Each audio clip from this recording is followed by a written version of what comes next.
Hello everyone, welcome back to my YouTube channel ये PCS diaries. इस video में हम लोग बात करेंगे कि 17 बीपीएससी का जो मेंस हुआ है, आप लोगों ने देखा है, उसका क्या हो सकता है सेफ स्कोर आपका।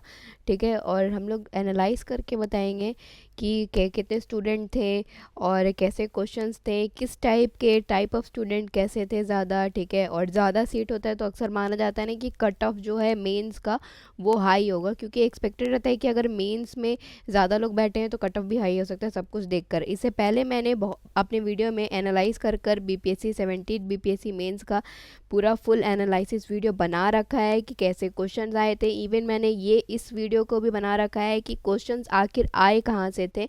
ठीक है, इसका भी मैंने वीडियो बनाया है, दोनों का लिंक मैं अपने डिस्क्रिप्शन में दे दूँगी, आप लोग देख सकते हो। मैंने पूरा एनालाइज करके बताया आप लोगों की कहाँ से क्वेश्चन आया, कैसा आया।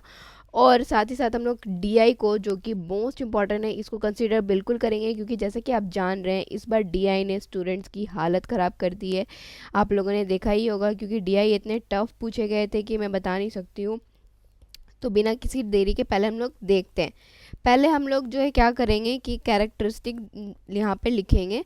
सबसे पहले जानेंगे कि किस किस वजह से, किस किस कैरेक्टरिस्टिक की वजह से मेंस के कट ऑफ में अफेक्ट्स आ सकते हैं। ठीक है, तो सबसे पहले तो आप देखो यहाँ पे सीट।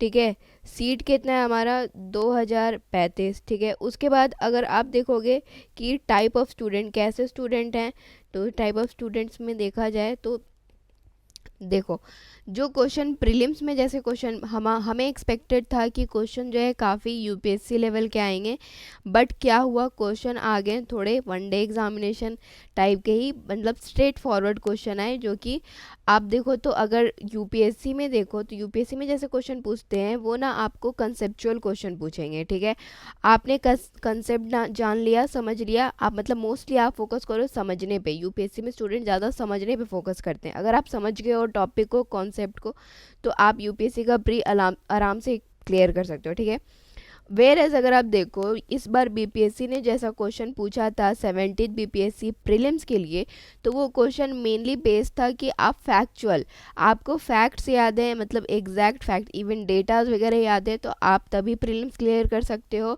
और अगर आपको नहीं याद है, आप कंसेप्चुअल पे ज़्यादा फोकस करते हो जस्ट लाइक यूपीएससी, तो आप शायद ना क्वालिफाई कर सको। तो फैक्चुअल क्वेश्चन ज़्यादातर आप देखो तो वनडे एग्जामिनेशन में मोस्टली पूछे जाते हैं। ठीक है, और जैसे कि फॉर एग्जांपल क्या हो गया, दरोगा एग्जाम एंड बीएसएससी हो गया, एसएससी हो गया, इस टाइप के एग्ज़ाम में फैक्चुअल क्वेश्चंस पूछे जाते हैं।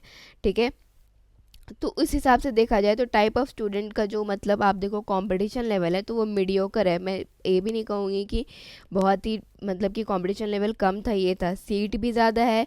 अगर स्टूडेंट्स को देखा जाए तो मीडियोकर लेवल है। ठीक है, कंपटीशन मीडियोकर लेवल का है, ऐसा नहीं है कि आपको यूपीएससी लेवल के बहुत मतलब कि एडवांस टाइप के कंपटीशन लेवल होंगे, उस टाइप के स्टूडेंट है यूपीएससी लेवल वाले होंगे। ठीक है, उसके बाद उस टाइम पे अगर आप देखो तो यूपीपीसीएस जो है उसका भी देखो, तो कुछ लोगों ने यूपीपीसीएस का प्री क्लियर कर लिया और यूपीपीसीएस का मेंस के लिए वो लोग सोचे, उन लोगों के पास दो ऑप्शन थे, या तो बीपीएससी दो, ठीक है, नहीं तो फिर यूपीपीसीएस का, दोनों बीपीएससी का मेंस दो।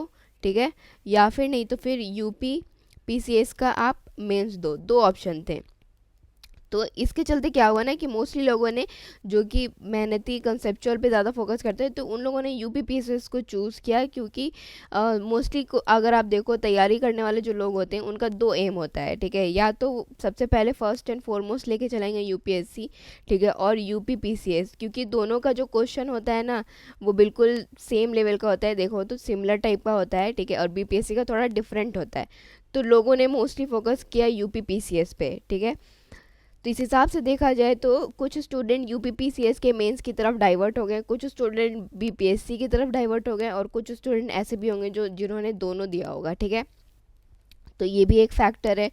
उसके बाद अगर आप देखो तो क्वेश्चंस में, अब हम क्वेश्चंस को एनालाइज करते हुए, मैंने एनालिसिस वीडियो पहले ही बना रखा है, तो आप वहाँ देख सकते हो।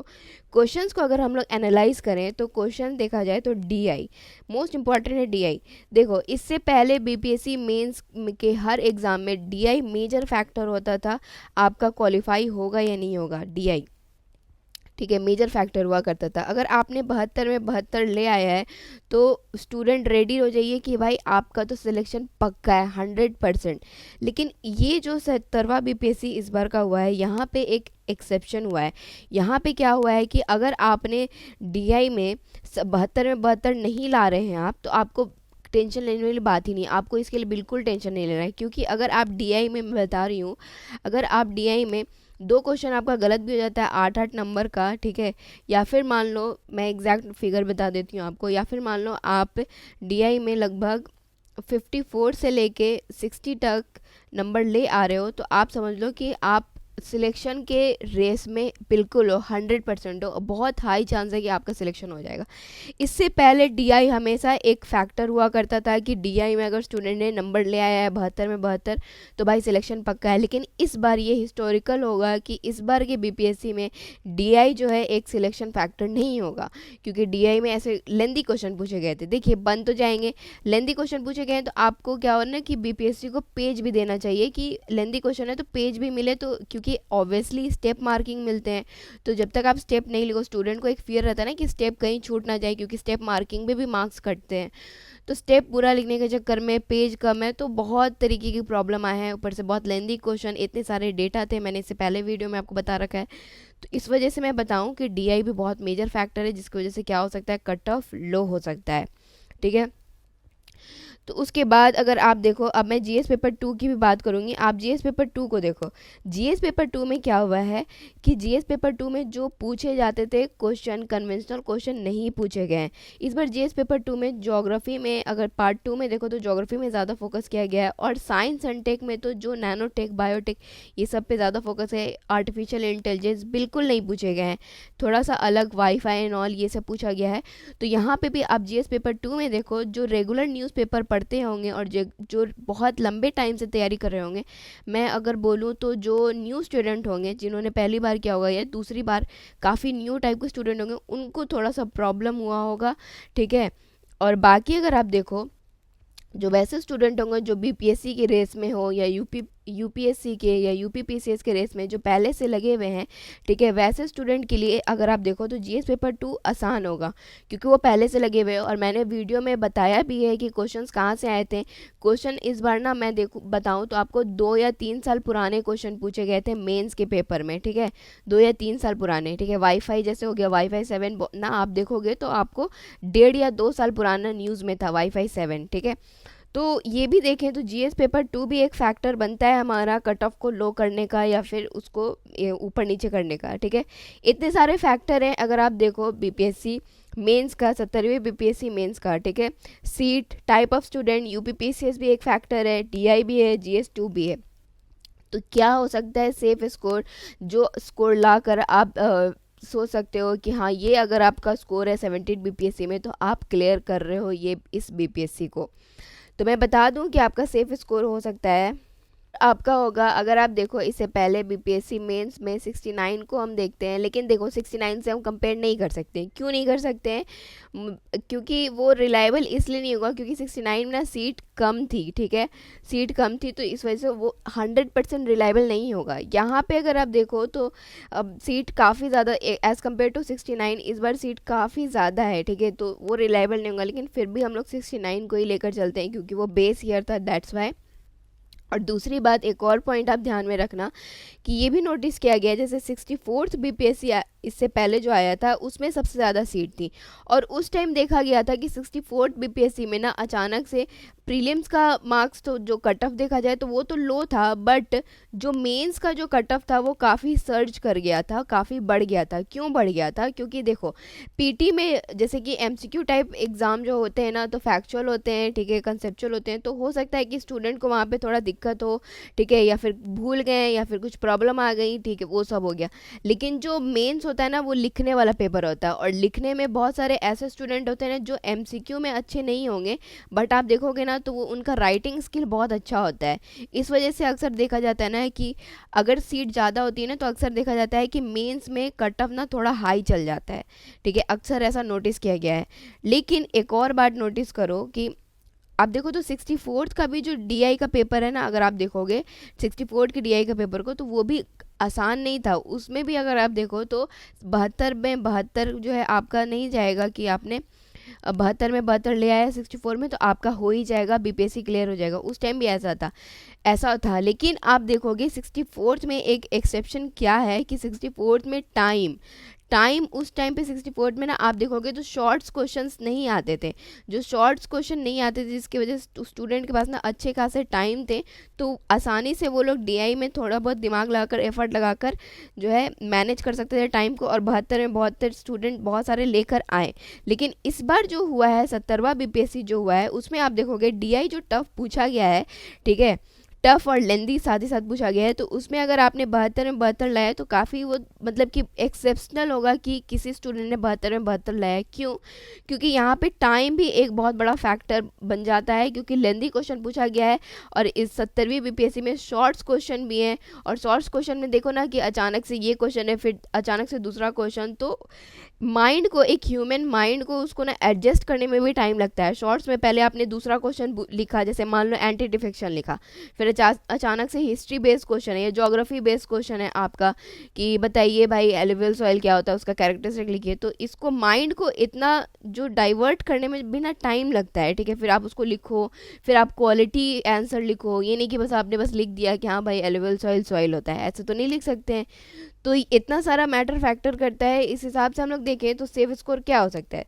सेफ स्कोर आप देखो तो इस बार मुझे लगता है कि आपका सेफ स्कोर होगा 410 से 420।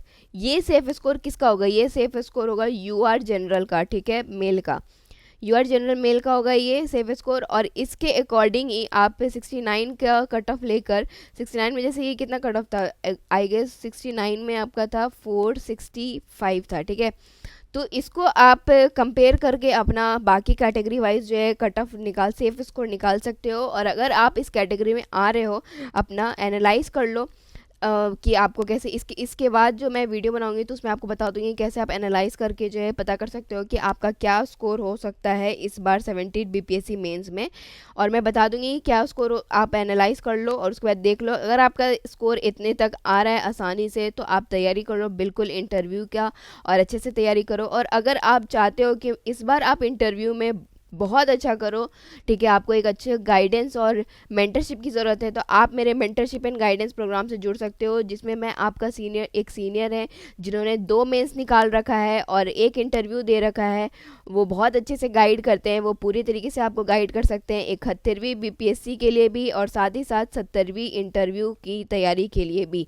अगर आपको जुड़ना है मेरे साथ तो प्लीज़ आप कमेंट कर सकते हो, मेरे टेलीग्राम चैनल पर जुड़ सकते हो। मैं टेलीग्राम चैनल का अपना लिंक दे दूँगी, और उसमें आप आकर मैसेज करो मुझे कि मुझे जुड़ना है मेंटरशिप प्रोग्राम में, तो फिर मैं आपको मेंटरशिप प्रोग्राम का जो ग्रुप हमारा बना हुआ है टेलीग्राम ग्रुप, उसमें ऐड कर दूंगी। और फिर आपको जो भी मेंटरशिप चाहिए, जो भी पूछना है, जो भी क्वेरी है, सब कुछ आपको मिलेगा at the cost of just 199 rupees.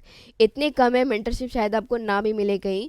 आप अगर आपको जुड़ना है तो प्लीज़ कमेंट सेक्शन में आप, और डिस्क्रिप्शन सेक्शन में जो टेलीग्राम ग्रुप है उसे ज्वाइन कर सकते हो, ठीक है। तो मैंने आपको बता दिया कि ये हो सकता है आपका सेफ स्कोर। अगर आपको चाहिए नेक्स्ट वीडियो कि आप कैसे एनालाइज करें कि आपका मेंस में क्या स्कोर होने वाला है इस बार के 70वीं बीपीएससी में, तो आप कमेंट में लिख सकते हो, मैं उसका भी वीडियो बना दूंगी, ठीक है। थैंक यू सो मच, फिर मिलते हैं आप लोगों से। अगर आपको मेरी ये वीडियो अच्छी लगती है तो आप लाइक कर सकते हो, कमेंट कर सकते हो, शेयर कर सकते हो, सब्सक्राइब कर सकते हो, जिससे मुझे मोटिवेशन मिलेगा। और मैं सोच रही हूँ कि आप लोगों के लिए एक न्यू सीरीज़ लाऊं और साइंस पढ़ाऊं, जो इस बार 71वीं बीपीएससी के लिए बहुत इंपॉर्टेंट है साइंस से, क्योंकि आप जानते होंगे 30 क्वेश्चंस आते हैं, ठीक है।